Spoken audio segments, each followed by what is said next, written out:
Assalamualaikum warahmatullahi wabarakatuh. Selamat malam semuanya. Salam sejahtera kita semua. Om Swastiastu, Namo Buddhaya. Masih bersama saya Muhammad Abdul Muiz dalam channel Mams Akuntansi Pajak. Pada kesempatan kali ini saya melanjutkan soal yang tadi berkaitan dengan bagaimana cara membuat laporan konsolidasi berkaitan dengan indirect holding perusahaan berstruktur father son and grandson atau induk, anak, dan cucu dengan menggunakan metode cost method, atau metode biaya. Bagaimana kita melakukan jurnal tersebut, jurnal eliminasi sampai dengan terbentuknya laporan konsolidasi. Di sini kita bisa lihat ada kertas kerja konsolidasi yang terdiri dari perusahaan A, B, dan C. Di sini perusahaan A memiliki perusahaan B 80% dan perusahaan B memiliki perusahaan C adalah 70%. Nah, bagaimana kita melakukan konsolidasi sampai dengan nanti terbitnya laporan konsolidasi si perusahaan A? Karena kita tahu perusahaan A secara tidak langsung memiliki perusahaan C. Nah, kita langsung saja lihat yang harus kita lakukan pertama kali. Yang pertama kali kita seperti yang kita ketahui, cara menghitung laporan konsolidasinya adalah kita harus mencari dulu yang disebut dengan NCI ending CC. NCI ending CC didapat dengan cara 30% dikali dengan 100.000 ditambah dengan 70.000. 30% ini didapat dari kepemilikan non pengendali di perusahaan C, karena kita tahu perusahaan B memiliki perusahaan C atau menguasai saham si C adalah 70%, sehingga NCI-nya adalah 30%, maka didapat 51.000. Terus yang kedua, di sini ada NCI ending si B. NCI ending si B diketahui dengan cara rumusnya adalah 20% dikali dengan 200.000 plus 84. Saya jelaskan dulu, 20% adalah kepentingan non controlling interest atau kepentingan non pengendali di perusahaan B, karena kita tahu perusahaan A memiliki perusahaan B senilai 80%, sehingga NCICB adalah 20% dikali dengan 200.000 plus 84. 200.000 itu adalah capital stock ditambah dengan sama return net earning, ditambah lagi di sini ada 20% kepentingan non pengendali di perusahaan B, ditambah dengan 70% di sini adalah kepentingan pengendali di perusahaan C, dikali dengan return net earning akhir. Return net earning akhir di perusahaan C dikurang dengan return net awal di perusahaan C, yaitu 50.000, sehingga didapat NCI ending CB adalah 59.600. Nah, terus bagaimana untuk melakukan jurnal tersebut, jurnal eliminasi untuk menghasilkan laporan konsolidasi? Yang pertama, kita harus menghitung dulu berapa sih besarnya kenaikan atau penurunan investasi perusahaan B, karena kita tahu perusahaan A memiliki perusahaan B kan, maka kita melakukan perhitungan bagaimana ketika terjadinya kenaikan. Karena di soal ini adanya terjadinya kenaikan yang didapat dengan cara kita tahu ekuitas awal B pada tahun 2015 adalah 240, didapat dengan cara kita tahu ya 80% kepemilikan perusahaan A di perusahaan B dengan cara senilai uangnya adalah 192.000, maka didapat dengan cara 100 per 80. 80 ini adalah kepemilikan di perusahaan B, sama dengan dikali dengan 192 adalah nilai tukarnya, dikali tersebut, maka hasilnya adalah 240.000.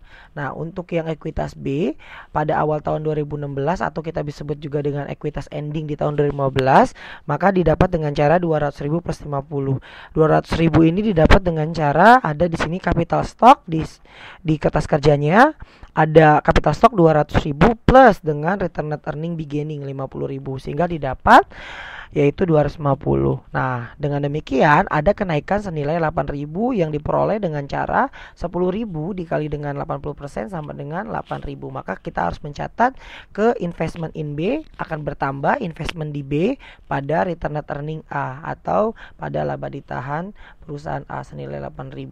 Cukup jelas ya untuk bagaimana caranya melakukan jurnal eliminasi berkaitan dengan di sini. Kalau di sini kita adanya penaikan dari investasi yang dilakukan perusahaan A di perusahaan B. Terus yang kedua, di sini akan melakukan jurnal eliminasi dividen income yang diterima oleh perusahaan A dan B, karena di kertas kerja kita ketahui ada dividen income, ada dividen income senilai 24 plus 14.000, maka totalnya adalah yang harus kita lakukan jurnal eliminasi 38.000. Itu didapat dari dividen income perusahaan A dan perusahaan B.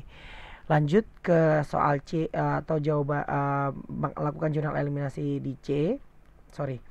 Di sini jurnal eliminasi di poin C. Yang pertama adalah kita bagaimana mencatat untuk non controlling interest di perusahaan C dengan cara 30% dikali dengan 40.000. 30% adalah kepemilikan NCI di perusahaan C dikali dengan 40.000, ini adalah net income-nya. Net income di perusahaan C ya. Net income di perusahaan C adalah 40.000, sehingga didapat adalah 12.000. Nah, untuk dividen ini dapat dari mana 6.000?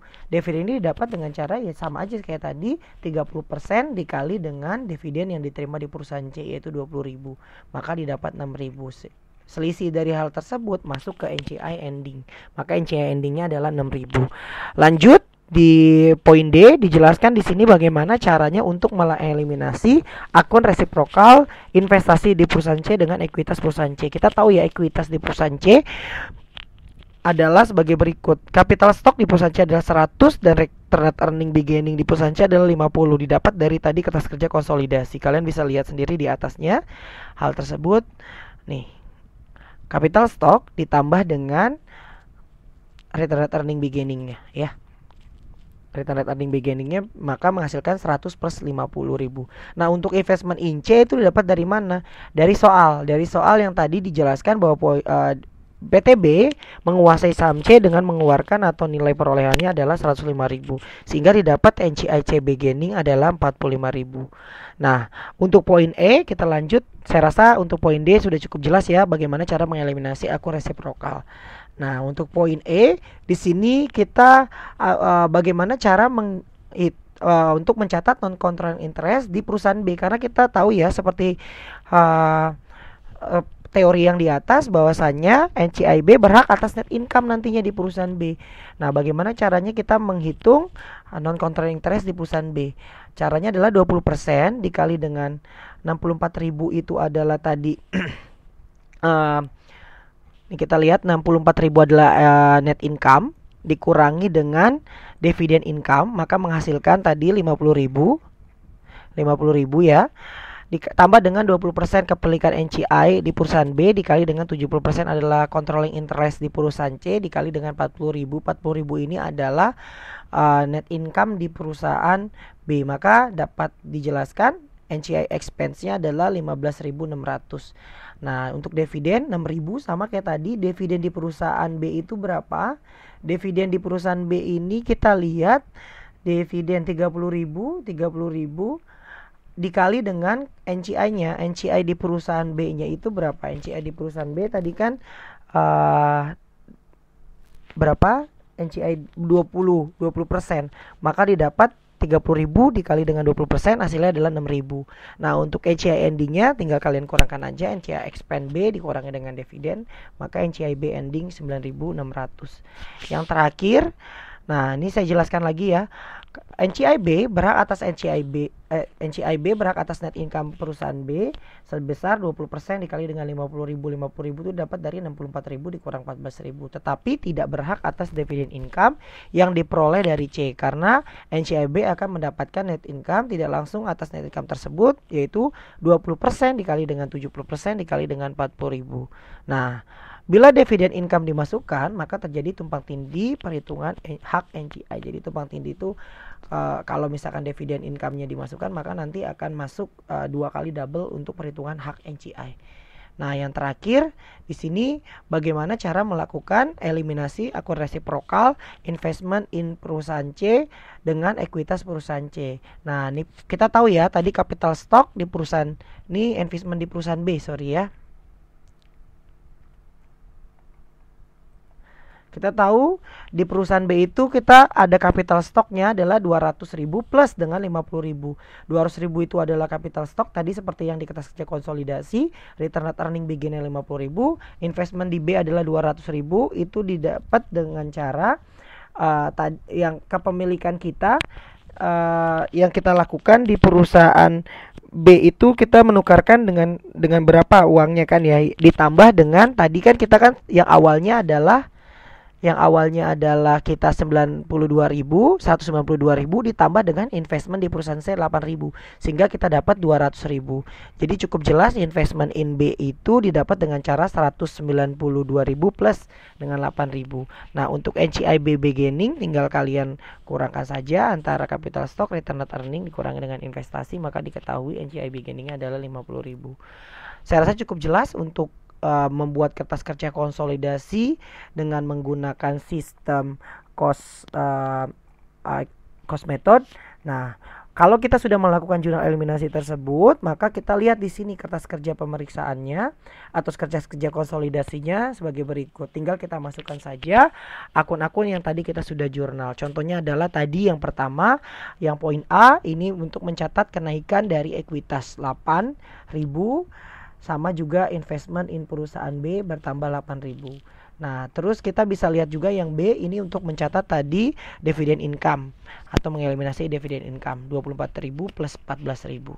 Nah, untuk yang C tadi kita tahu ya untuk mencari NCI expense di C, sedangkan yang di D ini kita yang tadi yang di D kita untuk bagaimana cara mengeliminasi akun investment di C. Nah, untuk yang di E di sini tinggal kita masukkan tadi kita mencari NCI expense di perusahaan B dan yang F yang tadi yang F yang terakhir adalah bagaimana kita melakukan jurnal eliminasi untuk investment di perusahaan B. Sehingga dengan demikian kita dapatkan laporan konsolidasi sebagai berikut. Tinggal ini ditambahkan saja. Contoh misalkan net income statement di yang pertama adalah sales atau penjualan 200 plus 140 plus 100 maka menghasilkan 440. Untuk dividen income nanti hasilnya adalah nihil. Sama juga dividen income di perusahaan B, sedangkan expenses include COGS ini tinggal ditambah saja, sama juga sampai dengan akhirnya tinggal ditambah dikurang sehingga menghasilkan consolidation statement. Jadi saya rasa cukup jelas bagaimana cara membuat laporan konsolidasi dengan soal indirect holding. Sistemnya tersebut berstruktur father son and grandson. Kurang lebihnya saya mohon maaf. Wabillahi taufiq wal hidayah. Wassalamualaikum warahmatullahi wabarakatuh. Nanti kita akan bahas materi selanjutnya, yaitu tentang bagaimana caranya membuat laporan konsolidasi dengan sistem father son and grandson dengan equity method. Terima kasih.